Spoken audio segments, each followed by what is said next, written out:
Magandang hapon, ngayon po ay araw ng Martes, September 10, 2024 at update po muna tayo sa lagay ng panahon. Dalawang bagyo ngayon ang minomonitor sa labas ng Philippine Area of Responsibility. Ang unang bagyo, ang Tropical Depression. Base po sa GMA, ang LPA na nasa loob ng PAR na tuluyan lumabas na kagabi ay naging bagyo na. At inaasahang tama sa bahagi ng southeastern China.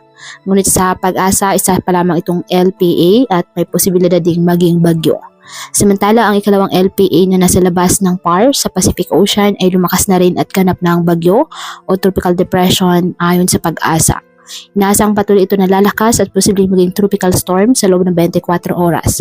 At inaasang papasok ng Philippine Area of Responsibility sa araw ng Biyernes o Sabado at papangalan ng Verde ng pag-asa. Hindi ito inaasahang tatama sa bansa, ngunit magpapalakas muli ito ng habagat na siya naman magpapaulan sa ating bansa. Southwest monsoon pa rin ang nakaka-apekto ngayon sa Luzon.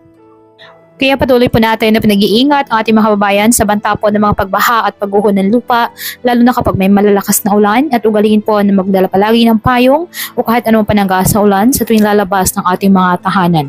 At yan po muna ang update sa lagay ng panahon ngayong araw.